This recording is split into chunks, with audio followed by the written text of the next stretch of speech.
आप एक ध्यान रखिए, पहले अपनी पारी देख फिर लोगों की बारी देख, बहा पसीना थोड़ा पहले। जितने भी यहाँ बोल रहे हैं वो असत्य बोल रहे हैं। ऐसा लग रहा है कि इनको असत्य बोलने की कोई ट्रेनिंग अवसर प्रदान किया। अरे आप तो बैठो, आपका समय खत्म हो गया। आभार व्यक्त करता हूँ। मेरा काम है। अरे मेरा काम है। मैं आभार व्यक्त करता हूँ। मेरा काम है। आप मेरा समय खराब मत करो। बैठ जाओ भाई साहब। आपको पहले से मैं आपके बीच में नहीं बोला, बैठ जाइए। आप बिराजो, आप बैठ जाइए। बैठिए, मुझे खड़ा होना पड़ेगा। बैठिए उधर। अरे वक्ता बोल रहा है, वक्ता बोल रहा है, वक्ता बोल रहा है।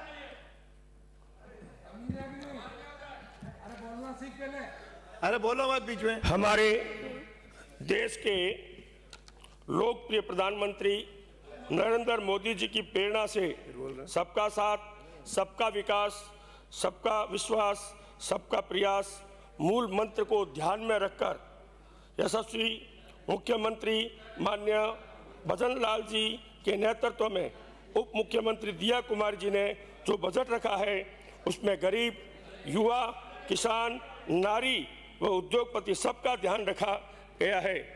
ये कहते हैं कि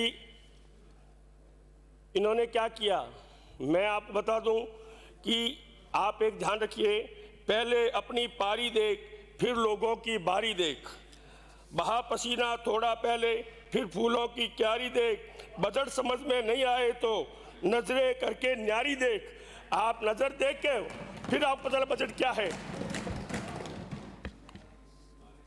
माननीय अध्यक्ष महोदय, मैं तो ये सोच रहा था कि मेरे सामने जो इनका प्रत्याशी था वो असत्य बोलता है, लेकिन मुझे ऐसा लगा यहाँ आने के बाद कांग्रेस के जितने भी यहाँ बोल रहे हैं वो असत्य बोल रहे हैं। ऐसा लग रहा है कि इनको असत्य बोलने की कोई ट्रेनिंग दी जा रही है और यहाँ आके ऐसे ही बोलते हैं। पता नहीं कौन सी बात कहाँ कह देते हैं, इनको पता भी नहीं चलता। यानी ये एक असत्य का एक पुलिंदा ऐसा लग रहा है। माननीय अध्यक्ष महोदय, हमारी सरकार ने 2 साल में जो पिछले बजट दिए उनमें बहुत कुछ काम किया है, हर एक के लिए किया है। मैं क्योंकि समय कम मिलेगा इसलिए मैं अपनी विधानसभा की बात रखता हूं। मेरे क्षेत्र में पहले जो हमारा जिला अस्पताल 2007 में घोषित हो चुका था, लेकिन जब मैं एमएलए बना तब तक वह मलम पार्टी भी नहीं मिलती थी और यह सरकार आने के पश्चात वहां ऑपरेशन भी होने लगे, वहां सब प्रकार की जांचें भी होने लगी है और वास्तव में उसने जिला अस्पताल का एक स्वरूप भी लिया है। और इस बार हमारे यशस्वी मुख्यमंत्री जी ने हमें शिशु वार्ड और आईसीयू का भी उसमें बजट में हमें दिया है। इस प्रकार हमारा जिला अस्पताल जो है एक अच्छा स्वरूप लेने जा रहा है। अगर देखा जाए तो हमारे यहाँ हर 2 वार्डों पे एक जनता क्लिनिक की व्यवस्था की गई है। पहले लोगों को दूर दूर जाना पड़ता था प्राथमिक चिकित्सा के लिए, लेकिन अब इस सरकार आने के पश्चात जनता क्लिनिक भी खुली है। सड़क की बात करें, जब मैं चुनाव लड़ा तो मेरे क्षेत्र की सारी सड़कें टूटी हुई थी, सारी सड़कें टूटी हुई थी, लेकिन हमारी सरकार आने के बाद पिछले 2 वर्षों में 25 करोड़ रुपए सड़कों के लिए हमें दिया और उसका काम अभी चल रहा है। आज भी हमें आवश्यकता है क्योंकि कांग्रेस के राज में वहां सड़कें बनी नहीं और लोग ये भी कह रहे हैं कि चुनाव के समय में सड़क बनाने आए थे, उन्होंने कहा वोट नहीं देंगे तो वो खोद के चले गए। इस प्रकार इनकी नीति रही है। लेकिन हमारे यशस्वी मुख्यमंत्री जी भजन लाल जी सबको एक नजर से देख के हर एक क्षेत्र में काम कर रहे हैं, चाहे वो किसी भी पार्टी का हो। मैं आपसे निवेदन करूं कि हमारे क्षेत्र में बिजली की समस्या थी, 132 केवी जीएसएस की पिछली बार हमें दी, इस बार फिर 132 केवी जीएसएस की घोषणा हुई है। पानी का देखा जाए तो 2022 में केंद्र सरकार का एक बड़ी झील के लिए बजट आया था, लेकिन पता नहीं 2023 तक इन्होंने काम शुरू नहीं किया।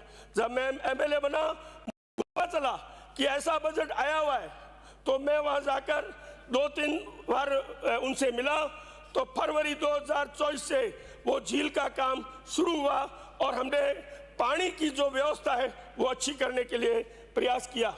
मेरे क्षेत्र में 11 नई टंकियों का निर्माण हुआ है, जो कि टेल तक पानी नहीं पहुंच रहा था, वो भी पानी पहुंच रहा है। और इस बजट में भी हमें पानी के लिए भी दिया गया है। सिटी बसें भी दी गई और कोर्ट गेट रेलवे फाटक, जो कि इतने वर्षों से वो समस्या बनी हुई थी, लेकिन हमारी सरकार ने आते ही उसको बजट दिया और वो काम अब शुरू होने जा रहा है, क्योंकि उसका सारा बजट वो तैयार हो गया है, उसकी वो ब्लॉक भी बनने शुरू हो गए। तो हमारे इस सरकार में ये भी काम होने जा रहा है। मैं आपसे निवेदन कर दूं कि हमारे बीकानेर का एक लक्ष्मीनाथ मंदिर है, जो कि जब बीकानेर बसा था तो सबसे पहले वो ही एक किला था बीकानेर का, और बीका जी ने वही अपना सबसे पहले किला बनाया। और उस मंदिर को बीकानेर का सेठ कहा जाता है, लक्ष्मीनाथ को बीकानेर शहर का सेठ। वहाँ जो जनता आती जाती है, दर्शनार्थी आते जाते हैं, वहाँ बहुत पुराने पुल बना, वो जर्जर अवस्था में, वहाँ के लोग कम से कम 10-15 साल से मांग कर रहे थे, लेकिन कांग्रेस की सरकार के कोई ध्यान नहीं दिया। और जब हमने ये मांग रखी तो इस बजट में मुझे 2.5 करोड़ रुपए उस पुल के नए निर्माण के लिए इसमें घोषणा हुई है। विभिन्न शहरों में जलापूर्ति अंतराल को सतत रूप से कम करने के लिए स्रोत निर्माण, स्वच्छ जलाशय, पाइपलाइन संबंधित कार्य करवाने के लिए 750 करोड़ रुपए का प्रावधान किया है। बीकानेर में नशे की लगातार लत बढ़ रही थी। पिछली सरकार में उनके जो नेता थे वो उन नशे बेचने वालों का सहयोग करते थे, लेकिन हमने एक अभियान चलाया, सामाजिक रूप से भी अभियान चलाया, सरकार ने भी अभियान चलाया, बहुत से नशा बेचने वाले अभी पकड़े गए। लोग कहते हैं कि अब ये नशा शुरू हुआ है, अब नशा शुरू नहीं हुआ है, अब नशा बंद होना शुरू हुआ है। और इसके लिए वहाँ एक आवश्यकता थी MDPS विशेष न्यायालय की, उसकी स्थापना भी इस बजट में घोषणा हुई है। मुक्ता प्रसाद क्षेत्र जो है हमारा, वो एकदम नया बसा हुआ है। वहाँ 1 से 17 सेक्टर की नालियों को सुदृढ़ करने के लिए 5 करोड़ रुपए की इसी में घोषणा हुई है। PBM अस्पताल के हल्दीराम कार्डियो वेस्कुलर सेंटर की शुद्धिकरण कार्य, SDM राज्य के जिला चिकित्सालय में नवीन शिशु वार्ड और ICU की स्थापना तथा जिला चिकित्सालयों में साइकेट्रिक चिकित्सालयों के साथ साथ साइकोलॉजिकल काउंसलर लगाए जाएंगे। इसके साथ ही चिकित्सालयों में ई-परामर्श पर्ची जारी करने के लिए डॉक्टर्स डिजिटल डेस्क की स्थापना की जाएगी। इससे अस्पतालों की व्यवस्थाओं में और अधिक शुद्धिकरण होगा। बजट में भीड़ प्रबंधन एवं महिला सुरक्षा तथा आपराधिक गतिविधियों में रोकथाम के लिए चिकित्सा शिक्षा से संबंध, महाविद्यालयों में integrated control and command centre तथा पब्लिक एड्रेस सिस्टम स्थापित कर इन्हें अभय कमांड सेंटरों से जोड़ने का प्रस्ताव हमारे लिए बहुत उपयोगी होगा। पश्चिम राजस्थान की मरुस्थली संस्कृति, विरासत, जीवन शैली, लोक कला की विशिष्ट पहचान को ध्यान में रखते हुए विभिन्न जिलों में थार सर्किट बनाने की घोषणा क्षेत्र के विकास के लिए महत्वपूर्ण साबित होगी। बीकानेर में नवीन मॉडल संदर्भ केंद्र स्थापित करने तथा स्कूल टू वर्क व्यावसायिक शिक्षा कार्यक्रम के तहत एक विद्यालय की उन्नत व्यावसायिक उच्च माध्यमिक विद्यालय में क्रमोन्नत किया जाने का प्रस्ताव है। इस प्रकार हमारी सरकार ने सबका ध्यान रखते हुए यह बजट यहाँ रखा है। आज ये जो हमारे कुछ MLA जो इस बजट और पिछले बजट का यानी धन्यवाद भी कर रहे हैं, मुझे ऐसा लग रहा है या तो वो असत्य बोल रहे हैं या ये जो आरोप लगा रहे हैं वो असत्य बोल रहे हैं, ऐसा मुझे लग रहा है। क्योंकि जो ये बोल रहे हैं मैं उनसे निवेदन करता हूं उनको आप संभाल के रखिए। कहीं ऐसा नहीं हो कि आने वाले चुनाव में वो इस बजट को देखकर आपको छोड़ के इधर हमारे साथ नहीं आ जाए, इसलिए उनको संभाल के रखना मेरा आपसे निवेदन है।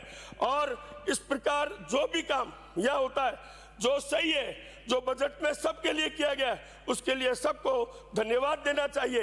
लोकतंत्र में ये कोई जरूरी नहीं है कि विरोध ही करें।